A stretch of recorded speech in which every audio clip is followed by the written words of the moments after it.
और संजय भाई क्या चल रहा लाइफ में? मत पूछो यार, क्या चल रहा है लाइफ में। तुम्हें तो पता ही होगा, जब से एसआई का रिजल्ट आया सबका दिमाग खराब है। हाँ वो तो है ही। अब हाँ, कुछ लोग कह रहे हैं स्कैम हुआ है, अब अरे वो पता नहीं लग रहा है क्या हुआ क्या नहीं हुआ। मेरा तो मूड इसलिए खराब है, 140 क्वेश्चन सही थे मेरे। तो इस लाइब्रेरी में जितने बैठे हैं, जिसको जिसको पता था, सभी कहते थे कम्बल ओढ़ के सो जा, तुम्हारा हो जाएगा। कोई बात नहीं, हुआ नहीं हुआ मुझे उस बात का इतना दुख नहीं है। दुख तो है मगर इतना नहीं है जितना इस पड़ोसी ने दुख दिया मुझे। ये अच्छा रील अच्छा। दिखा रखी इसने। अरे इन्हें तो बहुत कुछ भर रखा है। किसकी तैयारी कर रहे हैं ये भाई? ये भाई हमारी यूपीएससी की तैयारी कर रहे हैं। ओह एक बढ़िया दिन है। इनके पास में बैठ गया, इन्हें मैंने अपना यूपीएससी का स्कोर बताया कि भाई इतने इतने सही है, क्या हो जाएगा, मेरा नहीं हो जाएगा। तो इन्होंने मुझे बहुत मोटिवेट किया, अरे क्यों टेंशन ले रहे हो, तुम्हारा हो जाएगा, 100% होगा, तुम्हारा नहीं होगा तो किसका होगा। बहुत हो जाते 140 क्वेश्चन। मैंने कहा ठीक है, मेरे अंदर भी ओवर कॉन्फिडेंस आ गया और सो गया मैं कि चलो, मैंने कि यूपीएससी वाला बंदा वाला कह रहा कि हो जाएगा, तो मैंने कहा ठीक है छोड़ो। एक दिन ऐसा हुआ, इनके पास गया मैं, ये लंच कर रहे थे, बैठ रहे बाहर, तो बैठ के बातें होने लगी। ये मुझसे बोले कि काहे चक्कर में पड़े हो, तुम पढ़ने में सही हो, अच्छे हो, पढ़ो, और ये ऐसा है वैसा है, वनडे एग्जाम का छोड़ो, तुम यूपीएससी की तैयारी करो। हम्म। फिर मैंने इनसे पूछा कि भाई कैसा क्या है, बताओ मुझे भी।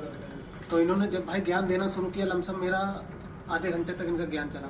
ये अच्छा। ऐसा है वैसा है, ऐसा होता है वैसा होता है, ये एग्जाम होता है, इतने पेपर होते हैं, इतने सब्जेक्ट होते हैं। कुछ चीज़ें मेरे दिमाग में आई, कुछ चीज़ें बिल्कुल भी नहीं, ऊपर से निकल गए। दूसरे दिन आया तो इन्होंने मुझसे पूछा क्या सोचा तुमने। मैंने हाँ है तो सही यार, और बेच उच का बताओ। तो उन्होंने मुझे बेच बताया, RW वालों का। हम्म। तो RW का बेच था लेकिन RW तो शायद वनडे एग्जाम की तैयारी कराता है। नहीं, यूपीएससी की भी कराते हैं। अच्छा अच्छा। तो 8,000 रुपये का इन्होंने बेच मुझे दिलवा दिया। कोई नहीं, अच्छा। मैंने बेच ले लिया, उधर बेच ले लिया। पहले ही दिन मैंने जब क्लास देखना शुरू की, तो पहली क्लास देखी मैंने इकोनॉमिक्स की। इकोनॉमिक्स से उसमें पहली क्लास थी इंट्रोडक्शन है इकोनॉमिक्स का। तो 2.5 घंटे की क्लास थी। 2.5 घंटे में मैं सच बता रहा हूँ, मुझे 2.5 अक्षर नहीं, 2.5 सब समझ में नहीं आया। नहीं ऐसा सब है, सही इकोनॉमिक्स तो वैसे भी सबको टफ लगती है। इकोनॉमिक्स है भी क्योंकि वो थ्योरेटिकल के साथ प्रैक्टिकल भी सब्जेक्ट है, इसलिए इकोनॉमिक्स तो टफ है थोड़ा। फिर दूसरी क्लास मैंने देखी साइंस एंड टेक्नोलॉजी की, क्योंकि इनका वेटेज बताते हैं, मतलब पीटी में ज़्यादा रहता है। तो मैंने कहा ठीक है, दूसरी क्लास देखी साइंस एंड टेक्नोलॉजी की, उसमें भी मेरे को समझ में नहीं आया। अच्छा, इसी बीच 2-3 दिन बाद, बेच लेने के बाद, मेरा आ गया एसआई का रिजल्ट।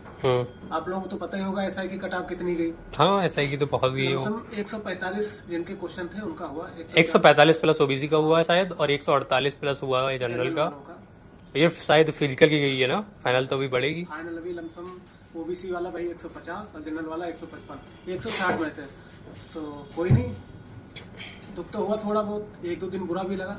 दुख मुझे इस बात का नहीं है कि मेरा एसआई में नहीं हुआ, मुझे दुख इस बात का है, इसने जो मुझे 3-4 दिन ज्ञान चोदा कि तुम ये तैयारी करो, वो करो, ये ऐसा पढ़ो वैसा पढ़ो। मेरा भाई साहब इसने मूड खराब कर दिया। अब मैं इसकी शक्ल देख लेता हूँ तो मेरा पढ़ते हुए मन नहीं करता। इतना इसने मुझे मोटिव किया कि तुम ये एग्जाम, यहाँ एसआई का एग्जाम। अच्छा तो फिर उसका तैयारी कर लो ना, अगर पीसीएस का तुम्हें लग रहा है टफ है तो लो और पीसीएस कर लो, वैकेंसी आई है अच्छी हुई। नहीं भैया नहीं, मेरे पास पीडब्ल्यू का बेच पड़ा है। अगर किसी भाई को चाहिए तो वो कमेंट करे, मैं उसे बेच दे दूंगा। मुझे वनडे एग्जाम की ही तैयारी करना है, वही पढ़ना है बस।